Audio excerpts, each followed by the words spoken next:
As agências e os bancos de fomento estatais são importantes instrumentos de exercício das políticas públicas de dinamização da economia e de incentivo à exportação. Mas para isso não se devem tornar em bancos como os outros, com os mesmos critérios comerciais e de análise, pois para essa vocação existe a banca comercial. É bom de ver que eles devem ser instrumentos subsidiários e complementares à banca tradicional, assumindo maior risco e espaço em setores de alta inovação e de modelos de negócio emergentes e startups, bem como em momentos contracíclicos. Só assim é que a sua atividade pode impactar positivamente na economia e nas empresas. Existe claramente espaço para bancos de fomentos em Portugal, como existe em Espanha, como existe em França, como existe na Alemanha. Mas em Portugal existe ainda uma necessidade adicional pela evolução que teve a consolidação da nossa banca comercial e pela necessidade de criar condições de financiamento com mais prazo, com mais apetite a risco e com mais sentido de valor residual.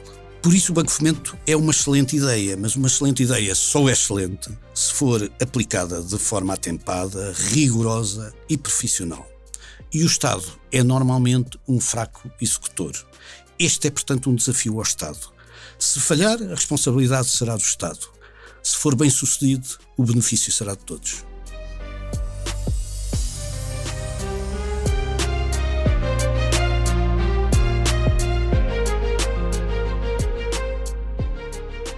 Olá, eu sou a Maria João Babo e bem-vindos à Partida de Xadrez, um podcast do Jornal de Negócios com Gonçalo Moura Martins e António Ramalho, que de 15 em 15 dias olham para o tabuleiro da economia e analisam as jogadas. Neste episódio olhamos para o Banco Português de Fomento, uma instituição criada em novembro de 2020 como banco promocional do Estado que nunca conseguiu efetivamente ser. Em 4 anos vai agora no terceiro presidente para uma refundação anunciada pelo Governo que diz que já não há espaço para errar. Gonçalo Moura Martins, pergunto-lhe, como gestor, qual é o seu nível de desilusão com estes 4 anos? Confesso algum. Eu tenho alguma experiência de ter feito alguma coisa com o Banco de Fomento, e as que fiz correram bem, mas supostamente deveria ter feito mais. Ainda por cima, como na altura pertencente a uma empresa altamente exportadora, e portanto é que seria uma das vocações mais importantes do próprio Banco de Fomento. Vamos ver, antes de mais é preciso, enfim, contextualizar o que são bancos de fomento. São estruturas, agências que os países têm para promover a economia e para dinamizar a economia. Mas numa componente de desenvolvimento interno, também externo, as agências para a exportação. Mas estes bancos devem ter um cariz diferente dos outros bancos, porque não são um banco como os outros. E isso é aquilo que mais distingue e que deve mais distinguir estes bancos de fomentos. E é, eu diria, o fator crítico do seu sucesso ou insucesso.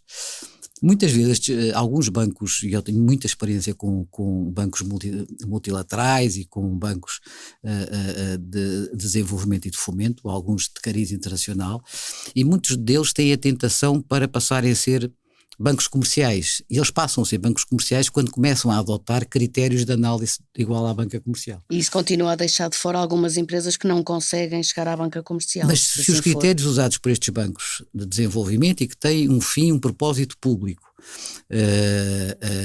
é utilizar os critérios da banca comercial, as empresas que eles recorrem não precisam, porque então estariam em condições de recorrer diretamente à banca comercial.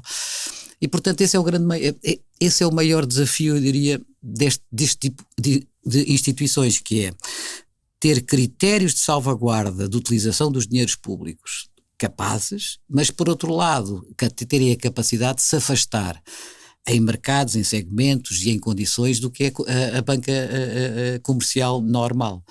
Porque senão a sua vocação não é exercida. Mas isso foi uma coisa que falhou nestes 4 anos do nosso Banco de Fomento? Eu acho que sim. Claramente, repare, esta banca tem que apoiar os setores de economia que não conseguem obter o seu apoio na banca comercial. Se assim não for, repito-me outra vez, estão a falhar o seu propósito. Eles têm que entrar em segmentos que não são apoiados pela banca comercial, em segmentos de grande inovação, de alto risco, de emergência de negócios, nas startups. Com respostas rápidas. Muito rápidas e de risco. Porque aquilo é quase, eu não diria capital de risco, porque tem outras características, mas eles têm que estar em segmentos onde a banca comercial não tem que estar e não pode estar. E, por outro lado, eles têm que ser muito mais ativos, por exemplo, em momentos anticíclicos. Ou seja, em momentos em que a banca comercial se torna muito mais conservadora, porque estamos numa emergência de uma crise, num pico de uma crise, aí é quando os bancos de fomento e estes tipos de estruturas devem ser muito mais ativos. E, aliás, ele foi criado no meio da crise da Covid, não é? Tem que ser, não é? Portanto, eles têm que ter uma atividade claramente complementar e subsidiária do que é a banca comercial. E António Ramalho, acha que ainda é possível limpar a imagem do Banco de Fomento e reconquistar a confiança dos empresários? Maria João, acho que sim, mas eu tenho que fazer aqui um disclosure inicial, porque eu tenho uma relação com o Banco de Fomento e com o conceito de Banco de Fomento diferente de toda a gente, porque eu sou filho do empregado número 1 do Banco de Fomento. Isto é, o meu pai trabalhou no Fundo de Fomento Nacional antes da criação do Banco de Fomento Nacional e depois foi um dos seus diretores mais longos na vida do Banco de Fomento Nacional, criado em 1960, basicamente para gerir os fundos EFTA e a lógica de abertura que os fundos EFTA tratavam, pelo José António Simões de Almeida, depois pelo Daniel Barbosa, que foi talvez o seu mais carismático governador. O presidente do Banco de Fomento chamava-se governador, e inúmeras pessoas que representaram, digamos assim, todo o trabalho de reflexão que existia sobre todos os setores. Eu, portanto, conheço o Banco de Fomento desde a Rua Brancampo, à Rua Mozinho da Silveira, depois, finalmente, até ao Saldanha. Isto é, eu cresci com o Banco de Fomento, e ao crescer com o Banco de Fomento, de alguma maneira fui verificando não só as vantagens e as dificuldades que um banco com estas características tinha. Depois do 25 de Abril, o Banco de Fomento descaracterizou-se como era normal, mas eu, quando em 2007, ainda na altura vice-presidente da CIP, defendi muito a reconstrução e a refundação do Banco de Fomento, já noutro contexto, foi exatamente porque sentia do lado da banca comercial que começavam a haver falhas de mercado, não só evidentes, como algumas delas ainda se tornaram mais evidentes no futuro. Quais eram as falhas de mercado evidentes? Era a consolidação do sistema financeiro português fez-se sobre a égide da banca comercial. Isto é, a liderança do modelo de consolidação fez-se sob a égide da banca comercial. Houve um caso que foi o caso BPI, mas todos os outros casos nasceram de estruturas com características de banca comercial. E todas elas feitas por gestores que provinham do antes 25 de Abril, em que a banca comercial não dava crédito acima de 1 ano. Às vezes esquecemos-nos disso, porque havia, digamos, uma segmentação muito grande nas estruturas de crédito. Portanto, havia, de facto, uma falha clara de mercado que começava a notar de uma forma evidente, que era a falha do prazo, e essa falha do prazo e a falha da empresa. E essa falha existe hoje ainda mais do que existia. Em janeiro deste ano, o estoque de dívida das empresas na banca portuguesa era de 72 mil milhões e o estoque de dívida de crédito à habitação era de 102 mil milhões. Isto é, o longo prazo está estabelecido para a habitação com garantia hipotecária e depois, dentro deste estoque das empresas, ainda uma grande parte é curto prazo. Está a querer chegar, no fundo, às maturidades que a banca comercial faz às empresas que não são aquilo que as empresas precisam. Exatamente. Portanto, a primeira falha de mercado, para simplificar aquilo que os nossos ouvintes estão a ouvir, é pura e simplesmente, as pessoas que nos ouvem, é pura e simplesmente faltava-nos prazo. E isso era um aspecto fundamental. Mas à semelhança de faltar prazo, faltava também risco e capitalização. Primeiro porque a banca, depois das regras estabelecidas em Basileia I, começou a ter muita dificuldade de participar em instrumentos de capital ou quase capital. Esse processo, aliás, foi-se agravando com o tempo. E em Portugal isso agravava-se ainda mais pelas dificuldades de estruturação progressiva do sistema de financiamento dos bancos portugueses. E, portanto, os bancos portugueses começaram mais uma vez a privilegiar apenas créditos rápidos ou créditos à habitação longos, portanto, créditos a particular em detrimento de créditos à empresa. Junta-se a isso, e, portanto, esses déficits são déficits que já provinham de muito antes, eram crónicos do sistema financeiro português e da forma como ele foi consolidado. Mas havia um terceiro que estava a surgir e que eu julgo que está muito mal refletido. É que a banca comercial trabalha sob o conceito amortizing, isto é, todos os créditos são amortizáveis. Ora, curiosamente, a economia circular e a evolução da economia circular vem trazer para cima do sistema de financiamento o problema do valor residual. Isto é, não se pode financiar a totalidade quando o valor residual mantém valor para o futuro. E em mercados muito hábeis, como os mercados anglo-saxónicos, isso não é grave, porque se refinancia Em mercados mais estreitos, como o mercado português, isso é um ponto absolutamente fundamental para a determinação de valor. Aliás, podemos dar sempre o exemplo da habitação, que é o caso mais exemplificativo. Portugal fez todo o crédito à habitação em sistema amortizing, em sistema de amortização. Com isso significou que os portugueses pagaram uma parte do crédito à habitação para criar poupança. Não foi para pagar a casa, porque a casa ainda lá está e agora é uma poupança das pessoas. Portanto, as pessoas, vale mais. E vale mais. Portanto, as pessoas endividaram-se para ficar com poupança. São 625 mil milhões, segundo o Banco de Portugal, que está em poupança em real estate. Portanto, dá-lhe bem a ideia, nem todo feito com crédito, naturalmente, mas uma boa parte com crédito. Ora, estas falhas de mercado foram um bocadinho aquilo que o Gonçalo disse.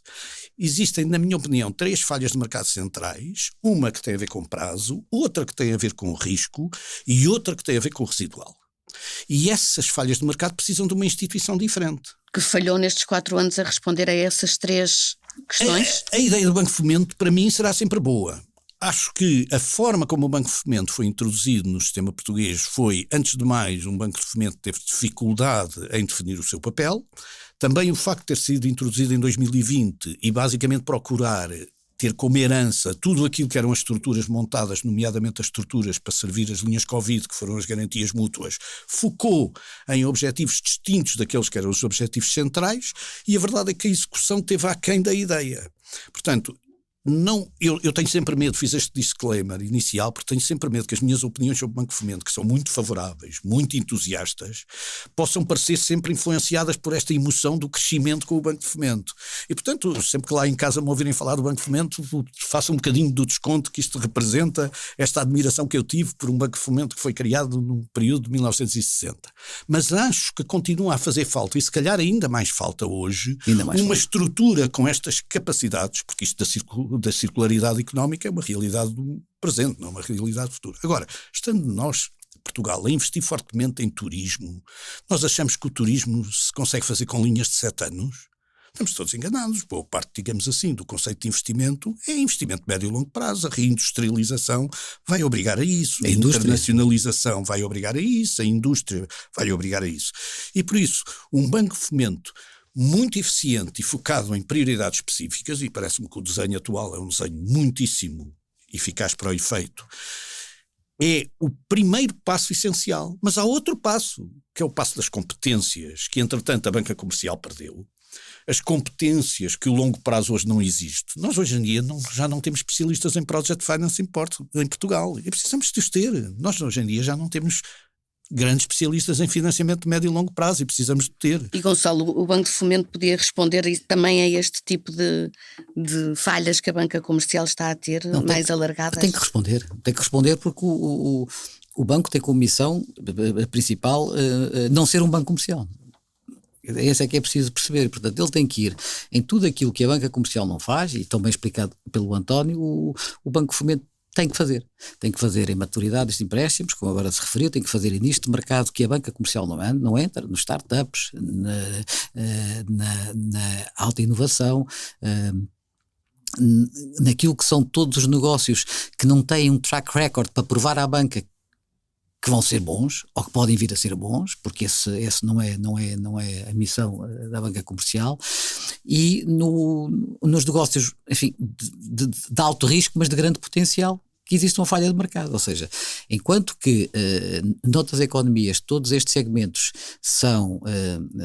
existem estruturas que financiam diretamente, porque vão buscar poupança para entregar as high bonds, ou seja, um conjunto de instrumentos, os venture capital, etc., que estão preparados para colmatar essa falha da banca comercial. Na Europa e especificamente em Portugal não existem. Portanto, a necessidade dos bancos de fomento, e eu tenho aqui estive a ver na Europa a quantidade de bancos com estas características que existem, são absolutamente fundamentais. Porque o que nós vimos, e já discutimos aqui noutros programas vindo do relatório Draghi, por exemplo, o que é que a Europa tem que fazer para investir numa série de negócios e de valências novas para as quais a banca comercial não está preparada. E, portanto, se não há um banco de fomento que consiga assumir esse risco e comatar essas falhas de mercado Mas financeiro... será só uma questão de preparação ou de não querer também assumir esses riscos hoje em dia, como já assumiu? Mas se ela não quer assumir os riscos, não serve para nada. A lógica do banco de fomento é exatamente essa. O nível de risco é superior. o nível de risco que ela tem que assumir tem que ser superior, obviamente, e eu comecei por dizer que encontrar este equilíbrio de uma governance adequada à aplicação do capital que é público e que é baseado em funding público e é baseado em garantias do Estado, porque é assim que o banco se financia, versus o ter que ir para além da tomada de risco que é normal no banco comercial. Essa é a atividade do Banco de Fomento, e daí o António chama muito bem o problema das competências, porque tem que ter competências adequadas a essas falhas de mercado ou a esses nichos de mercado que a banca comercial tinha e deixou de ter, em alguns casos, ou que nunca chegou a ter noutros, não é? E, portanto, isso é absolutamente fundamental. Portanto, criar este nível de competências e agregar à volta de uma estrutura em pessoas, em skills, em novas capacidades, é o grande desafio desta nova administração. Já foi das anteriores, e esta acho que tem, enfim, da apresentação do plano de negócios que já fez, ou melhor, não é um plano de negócios, mas um plano de atividades, já muito diz sobre pelo menos a awareness, ou seja, o conhecimento e a constatação do que tem que fazer. E António Ramalho, esta nova administração com mais experiência no setor da banca comercial, tem essas competências que o Banco de Fomento precisa? Eu ainda tenho que fazer um outro disclosure, que eu trabalhei com o CEO atual, Gonçalo Recalado, e portanto reconheço-lhe toda a competência, toda a sua experiência, e depois de ter trabalhado comigo, desenvolveu toda a sua atividade no BCP, e muito bem.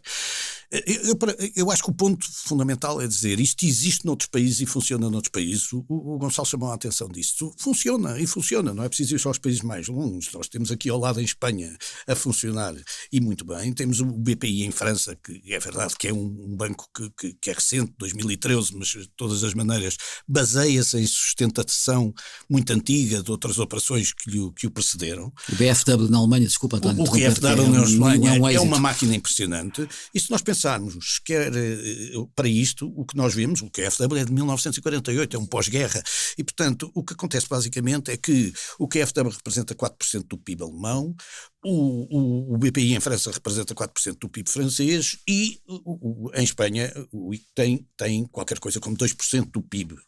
Tem produtos de capital, quer dizer, estamos a falar de um volume de negócios em Espanha de 25 bi, de 111 bi, em França de 167 bi em termos de ativos no KfW na Alemanha.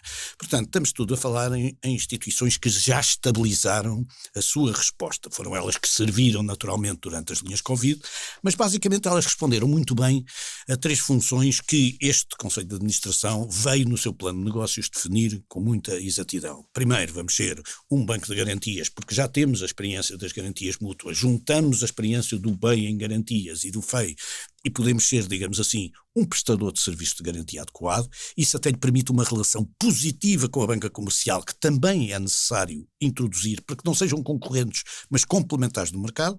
Depois, vai ser uma banca de capital, nomeadamente em co-investimentos, que é um elemento central, que é para ter, digamos assim, a capacidade em instrumentos de capital ou quase capital contribuir para a melhoria das estruturas de capitalização das empresas portuguesas, que melhoraram muito nos últimos anos, mas que necessariamente para aquilo que é a consolidação do sistema, aquilo que é a agregação de empresas, precisa da ajuda do Banco de Fomento. E finalmente vai utilizar-se também para um fim que é precioso, que é o dos fundos europeus, tentando transformar os fundos europeus numa coisa mais rápida ou mais acessível, digamos assim, ao modelo de financiamento das empresas. Mas eu continuo a dizer que a base que está subjacente a este Banco de Fomento, mais do que estas linhas de atuação, que aliás vêm calendarizadas, e eu acho que isso foi um ato de coragem desta administração, sobretudo desta administração executiva, sobretudo vem dizer que quer desenvolver, quer uma governance, quer enfim, não vou falar do digital, porque acho sempre que há aqui um excesso de digital às vezes na vida, mas um rigor na própria gestão, que é a criação de competências que a banca foi progressivamente perdendo. Isto é, nós já fomos um país que teve competências de médio e longo prazo, como lhe disse, quer dizer, quando estamos aqui a falar de médio e longo prazo, eu ainda me lembro dos livros do Banco de Fomento Nacional sobre os diversos setores da atividade, feitos pelo Mira Amaral, pelo José Luís Chapateiro, pelo Proença Varão, nomes uns que são conhecidos, ou mais, outros menos, mas que eram significativamente ajustados àquilo que era a percepção do risco. Também tivemos um bocadinho isto na banca comercial. O BPA, por exemplo, tinha um centro de estudos muitíssimo importante, que o Miguel Cadilho dirigia. Agora, a verdade é que toda essa competência de médio e longo prazo foi desaparecendo de uma banca muito mais centrada nos particulares, muito mais centrada na habitação e muito menos centrada nas empresas. Mas temos os outros casos, os project finance, as concessões. Estamos agora a falar, por exemplo, no alargamento do prazo de concessões. Como é que se pode alargar prazo de concessões para mais de 30 ou 40 anos e depois ter financiadores que dizem que financiam só a 12 anos? Todo este sistema precisa de ser ajustado ao novo mundo e à nova realidade. E essa competência é que o Banco de Fomento pode ter. Há outra competência que ainda falta ao Banco de Fomento, e essa será mais difícil, que é a competência do funding. Porque todos estes bancos, quando têm muita tradição, também se conseguem financiar muito bem no mercado. Isto é, que os bancos que aqui falámos são todos do play, portanto, conseguem se financiar e conseguem, portanto, alargar aos fundos que lhe vêm públicos capacidade de fundos privados vindos do mercado de capitais. Mas é aí que podem entrar as tais parcerias internacionais, por exemplo, os Emirados Árabes. Vão, se bem que a preocupação, há outra preocupação que nós falámos aqui, mas que, enfim, noutra intervenção ainda falarei, que é depois a internacionalização da economia portuguesa. Agora, do ponto de vista básico, o que eu lhe diria é, toda a estrutura está muito bem montada, a equipe de gestão é uma equipe experiente e com vontade, e eu julgo que esta linha de atuação é fundamental, desde que esta linha de atuação crie competências do ponto de vista interno e de capacidade para termos, sobretudo, avaliadores de risco que tenham uma visão diferente, uma visão setorial, capaz de assumir riscos adicionais, até em complementaridade aos riscos assumidos pela banca comercial, mas com uma visão de competência que tem que ser criada lá. O Banco de Fomento também tem que ser uma escola. E isto, Gonçalo Moura Martins... Até porque não há outra. Exatamente, até porque não há outra. Para ser feito. Mas em sua opinião, por exemplo, um fundo soberano português podia ser uma opção para o Estado ajudar as empresas portuguesas em vez deste Banco de Fomento? Isto é, o António Ramalho falou aí nas concessões rodoviárias. O excesso. Exato, que no fundo até o próprio Fernando Medina, como Ministro das Finanças, pensou nessas receitas e nos excedentes orçamentais. Os fundos agora estão na moda outra vez, porque até os Estados Unidos, o Trump já disse que ia fazer um fundo soberano. Mas como é que via essa opção? Vamos ver. Os fundos soberanos têm uma raiz no tempo e na história, que era uma alocação correta do excesso de capital. E Portugal não tem excesso de capital, tem uma dívida enorme. Quer dizer, portanto, é a mesma coisa que a gente vê às vezes nas empresas terem opções, conseguem ter opções de alocação de capital quando têm pouca dívida, ou quando não têm dívida, ou quando têm excesso de caixa, ou quando têm muita dívida, não é? Quando há dívida, e quando há muita dívida, como ainda há em Portugal, quer dizer, eu acho que a prioridade é diminuir o estoque de dívida que existe e o estoque de compromissos que existem, mais do que estar a investir em capital. Mas obviamente que o Estado pode ser digamos assim, uma plataforma angariadora de fundos para investir em infraestruturas ou outros negócios para promover a economia. Mas eu acho que para isso, se calhar, não precisa de se fazer um fundo soberano, porque hoje tem uma banca comercial extremamente capitalizada e tem este Banco de Fomento que pode ser um instrumento para o fazer, não é? Essa lógica de preparar para as gerações futuras, etc., não temos capacidade de o fazer. Os fundos soberanos que existem na Europa, o mais conhecido é o da Noruega, mas o da Noruega teve uma raiz constitucional e uma decisão política muito enraizada, quando de repente era um país extremamente pobre, depois descobriram o petróleo, e então são países que pensam muito no futuro e têm todos muito bom senso, e acharam, os 5 milhões de habitantes da Noruega, disseram não, todas as receitas de petróleo vão para um fundo para perpetuar nas gerações futuras, para não é o grande coisa. Nós infelizmente não há petróleo no Beato, nem em lado nenhum, ainda não chegámos a essa situação, portanto um fundo soberano parece-me sempre uma ideia complicada. Quer dizer, os fundos soberanos mais interventivos no mundo hoje em dia são de economias altamente capitalizadas e com excesso de capital, que são as petroeconomias, com exceção do fundo soberano de Singapura. E Singapura é um país altamente endividado, as pessoas não têm muita noção, mas é quase a segunda maior dívida pública do mundo. Mas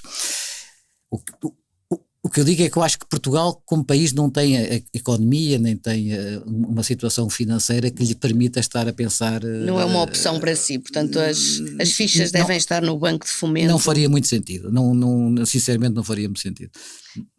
E António Ramalho estava a querer falar no papel que o Banco de Fomento pode ter em termos de internacionalização da nossa economia. Sim, não esquecendo as prioridades, porque eu percebo que esta administração tenha definido e bem as prioridades, porque as garantias podem representar 14,5 bi para a economia portuguesa, 1.000 milhões para a economia portuguesa, a parte do capital pode representar 1,7 mil milhões do ponto de vista de investimento em capital e co-investimento em capital, e os fundos europeus podem representar 3 bi. É verdade que enfim, uma parte de garantias técnicas aqui de um bi, mas de todas as maneiras 3 bi na totalidade do financiamento da economia portuguesa. Portanto, isto é prioritário até 2030 e isto tem que ser a prioridade que o Banco de Fomento tem que criar. Se juntar isto à prioridade da escola, permita-me a expressão, da prioridade de criar, digamos assim, as competências necessárias ao desenvolvimento destas falhas de mercado, já temos um grande Banco de Fomento. De todas as maneiras, o Banco de Fomento também herdou a SOFID e integrou a SOFID. E a SOFID é um DFI, isto é um Development Finance Institution, e sobretudo permite com isso aceder ao Global Gateway que na Europa procura criar condições através de uma linha de 300 mil milhões a distribuir por projetos que seja recolocada, digamos assim, no espaço de países em desenvolvimento. E o que acontece basicamente é que Portugal tem uma importância política dentro de algumas áreas de desenvolvimento, nomeadamente as áreas africanas, a que não corresponde nenhuma importância económica relevante e é um pigmeu económico nessa área. E isso acontece numa altura em que ainda por cima se debilita a relação do sistema financeiro existente com esses próprios países, por intervenção, aliás, muito discutível do BCE, que sempre viu com maus olhos esta presença da banca portuguesa nestes países.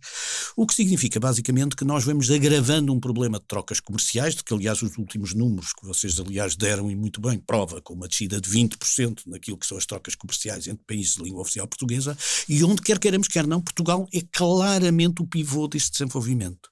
E para isso é necessário criar sistemas de pagamentos, sistemas de financiamento e de garantia que assegurem que os empresários portugueses e os empresários angolanos e os empresários cabo-verdianos possam fazer trocas comerciais com uma capacidade e uma diferença muito grande em relação àquela que fazem hoje. E essa função também foi, de alguma maneira, atribuída ao Banco de Fomento, e eu diria que essa função é absolutamente estratégica para nós, não na ótica do Fundo Soberano, mas na ótica de primeiro contribuirmos para o financiamento destes países de forma a ganhar outra vez confiança, numa altura em que tivemos que abandonar alguns deles por decisão, como eu lhe digo, de Frankfurt. E, por outro lado, assegurar as condições para que esta nova fase do mundo, que eu chamo-lhe a atenção que é uma fase de regionalização e não globalização da economia, mas que tem uma coisa chamada friendshoring, que é os amigos também fazem parte da nossa estrutura porque nós confiamos neles. Os nossos amigos são os países de língua oficial portuguesa com quem temos uma relação e os conhecemos que ninguém mais conhece. E começamos a descobrir que são cada vez menos amigos. Alguns deles que são menos, mas de todas as maneiras, do ponto de vista, porque os amigos, aliás, são cada vez menos amigos, exatamente, e por isso nós precisamos de trazer as grandes vantagens competitivas da nossa visão atlântica. E isso só se consegue fazer se Portugal não continuar um pigmeu financeiro do ponto de vista daquilo que é a nossa relação com a África. Nós somos muito mais importantes do ponto de vista político do que somos do ponto de vista financeiro, e isso é francamente um desafio que eu acho que o Banco de Fomento pode, sem prejudicar os outros desafios que são imediatos, porque se não formos bons naquilo que é essencial, não seremos bons naquilo que são prioridades adicionais. Eu julgo que deveríamos estar a pensar e a refletir conjuntamente com estes países, até porque há uma característica. Os países de língua oficial portuguesa, globalmente, têm um nível de poupança muito elevado. Todos eles. E há vários países que têm níveis de investimento que podem alocar a outros países de uma forma mais integrada se todos nós nos conhecemos melhor e trabalharmos melhor o risco que representa investir noutros países. Mas nós sabemos perfeitamente as dificuldades que é investir neste momento em Angola, com o sistema de pagamentos, com o sistema de garantias, com o sistema de repatriação de fundos, que um sistema muito mais integrado permitiria, obviamente, resolver e dar confiança ao sistema. Até porque fazia arbitragens dos fundos, que é uma coisa difícil de se fazer hoje em dia. Mas isto, conhecendo o mundo empresarial como conhece Gonçalo Moura Martins, há uma expectativa muito grande dos empresários de que este Banco de Fomento funcione realmente. Eu ia-lhe lembrar só um relatório até recente do BEI sobre Portugal, que dizia que o número de empresas com problemas no acesso a financiamento duplicou em 2024, porque muitas dizem que o financiamento foi rejeitado, receberam menos do que pediram, não aguentam os custos demasiado altos desses financiamentos ou desistiram até por desmotivação. Portanto, bem, eu não vou falar mal da banca, mas eu acho que claramente houve ao longo desta última década um reforço do conservadorismo e dos critérios de acesso a fundos por parte da banca comercial, por isso é que se calhar ela está tão sólida e tão capitalizada como está. Isto é o sistema a manta é sempre assim, ou está para os pés ou está para a cabeça, depende do que a gente queira, mas eu admito que haja essa dificuldade acrescida. E por isso, se há de facto cada vez, como parece haver, e esse é o sentimento que eu tenho, cada vez mais falhas de mercado, mais necessidade havia deste Banco de Fomento estar muito mais ativo e muito mais rapidamente implantado no terreno. Porque, volto a dizer, este banco tem que ser subsidiário da banca comercial, complementar da banca comercial, não pode ser concorrente da banca comercial. Quando o faz, é um erro tremendo. Há uns anos atrás, eu participei em Bruxelas numa coisa com o BEI, e então e assustou-me, até tivemos uma conversa muito interessante, e outros, o BARD e outros bancos, porque nós tínhamos projetos para serem financiados por esses bancos, e os critérios que eles nos punham não só eram exatamente iguais aos da banca comercial, como depois a burocracia e o tempo de resposta era infinitamente superior. Porque depois não tem a facilidade e a flexibilidade e a agilidade da banca comercial. Eu disse, vocês estão a caminhar para um erro, para um caminho completamente errado, porque estão a tornar-se vocês mesmos inúteis. E depois diziam-nos, nós temos bilhões para investir e não conseguimos, tragam-nos projetos, mas se vocês vão pedir os mesmos requisitos que a banca comercial pede, nós vamos à banca comercial, porque nós estamos em mercados onde não é assim, onde eu preciso de maturidades de 15 anos e só me dão 7 anos na banca comercial, onde exigem um conjunto de circunstâncias que eu não consigo reunir, ou este negócio em particular, ou este projeto em particular não consegue reunir, e então eu vou buscar, porque se conseguisse eu ia à banca comercial. Portanto, essa necessidade de comatar falhas de mercado, e eu penso que a solução não é flexibilizar a banca comercial. A solução é, se a economia precisa e se constata que existem falhas e gaps grandes na economia para serem financiados, porque é preciso, estamos em alturas de alguns negócios de mudança de paradigma, em que a inovação é muito importante. A banca comercial não sendo confortável com isso. Tem que ser esta banca. No fundo, um banco do Estado exato. Com estas características. E como dizia o António há bocado, que é, por exemplo, na Alemanha o Banco de Fomento já tem 4,5% do BI, o plano de atividades do Banco de Fomento quer chegar a 5% do BI, 14,5% BI. Acho ótimo, é importantíssimo que o faça, mas é preciso mesmo, portanto, que o faça, porque não tem feito nos últimos tempos. E António Ramalho, qual é a sua expectativa para esta segunda vida do Banco de Fomento? Eu, como lhe digo, a minha expectativa é muito positiva, porque acho que estão criadas as condições e até aqui entre nós o esforço que as pessoas anteriores fizeram naquilo. É importante realçar. Realçar, porque lançar um banco é sempre difícil. Lançar um banco de fomento em Portugal ainda mais difícil é, e lançá-lo em tempo de Covid é quase um suicídio. É um milagre, sim. E a verdade é que em muita coisa, aquilo que foi feito em relação ao Covid e à resposta complementar que conseguiu ser feita entre a garantia mútua e os próprios bancos comerciais, provou ser razoavelmente eficaz do ponto de vista daquilo que eram as necessidades e da recuperação da economia portuguesa e da preservação da capacidade instalada da economia portuguesa, que era a grande preocupação que estava em cima da mesa. E não estávamos numa altura em que a banca comercial estivesse exatamente no melhor dos seus sonhos, portanto, e no melhor das suas situações. Portanto, essa ajuda também foi muito importante. Não vamos, portanto, descurar o passado. Eu acho que até os próprios erros do passado vão ajudar esta equipa a ser muito mais eficiente. Eu acho que a ideia de ter um foco naquilo que são imediatamente as vantagens que o setor e as empresas podem sentir. A junção de uma capacidade adicional que existe nestas equipes de criar umas competências que faltam e uma leitura muito clara sobre a capacidade de internalização e de exportação que existe na economia portuguesa e que precisa de ser desenvolvida são boas medidas em relação à expectativa que se pode criar.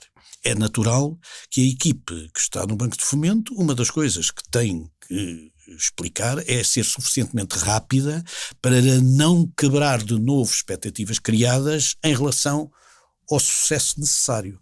Mas eu vou-lhe dizer, quer queiram, quer não, vai sempre ser necessário um Banco de Fomento em Portugal. E, portanto, mesmo quando as coisas correm mal, têm que ser tentadas outra vez e bem, e o que há que aprender é com as coisas que não correram bem no passado para as melhorar no futuro. E aqui há muitas coisas que não correram bem, que podem ser melhoradas do que estivemos a falar em termos de seguramente, mas também houve coisas que correram bem e que de alguma maneira não tiveram, mas é ao nível das expectativas criadas. Portanto, lançar um banco não é fácil e a verdade é que as pessoas que desde 2020, também estamos a falar em 2025, não correu, eu não sei quantos bancos em 5 anos se transformaram em grandes bancos em Portugal. É verdade que tivemos 2 exemplos, que foi o BCP e o BPI, que foram muito rápidos a tornar-se bancos grandes, mas são bancos comerciais com outras características noutro momento. Não, este é um banco a trabalhar sobre uma atividade muito distinta que se tinha perdido desde o 25 de Abril. Isto é, a verdade é que, de alguma maneira, o Banco de Fomento foi-se descaracterizando e depois tornou-se um banco normal. Não esqueça que o Banco de Fomento Nacional tinha um problema, é que recebia depósitos, porque como não havia um grande financiamento nesta altura nos mercados de capitais internacionais a favor de Portugal, porque Portugal estava até um pouco isolado, ele acabou por desenvolver capacidades de receber depósitos. Aliás, as taxas eram administrativas e tinha uma vantagem de taxa para poder receber mais depósitos para financiar esta atividade. Portanto, essa parcela desse Banco de Fomento Nacional antigo já não existia, nem era possível criar. A parcela do novo Banco de Fomento tinha desaparecido completamente, porque as competências das múltiplas pessoas que trabalharam no Banco de Fomento, entretanto, foram utilizadas noutros sítios. Pois. E esta partida de xadrez acaba, como sempre, empatada, e vamos às sugestões. Gonçalo Moura Martins quer sugerir uma peça de teatro. Eu queria, sim, uma peça na Barraca, que já perceberam que é o teatro que eu frequento, que é mesmo ali ao pé de casa, mas e a peça chama-se O Incorruptível.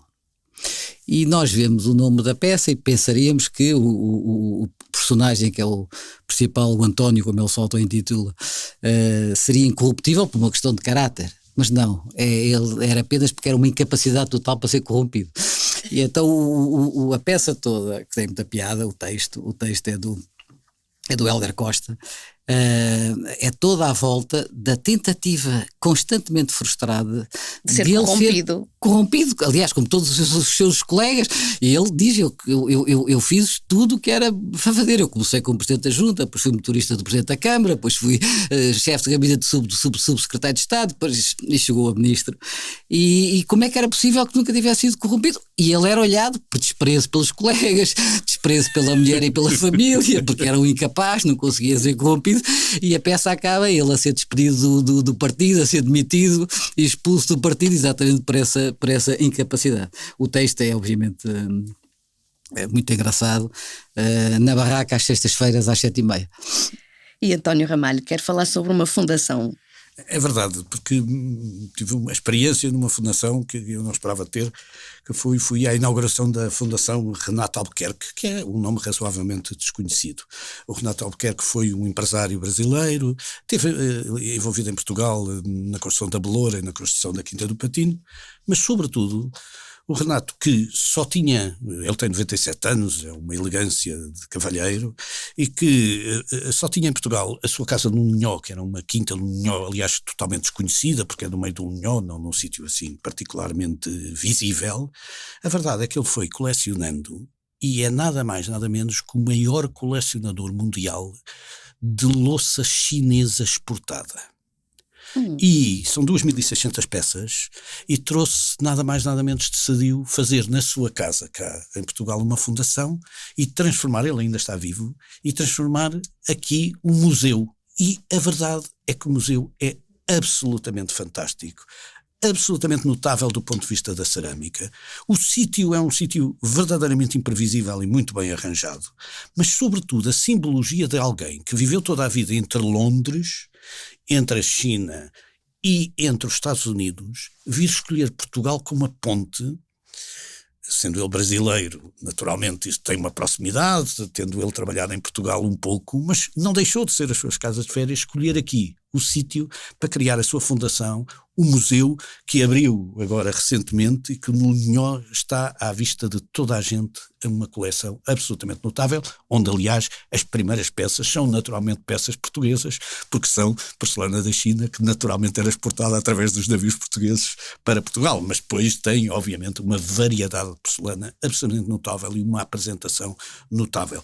Foi inaugurada mesmo agora e deixem-me dizer, é daquelas surpresas uma primeira mão, não é? Totalmente inesperada. Quando se chega lá, nem se acredita na qualidade, e bem hajam estes mecenas que trazem estas fundações, onde têm várias parcelas da família envolvidas, no sentido da divulgação, e vão fazer, obviamente, divulgação com as exposições temporárias, etc., que será certamente muito bem-vinda e vai ser mais um grande benefício que Portugal tem como plataforma de ligação entre todos os continentes. E esta foi a Partida de Xadrez, um podcast que pode ser ouvido no site do Negócios e nas principais plataformas. António Ramalho e Gonçalo Moura Martins voltam daqui a 2 semanas a colocar as peças em cima do tabuleiro.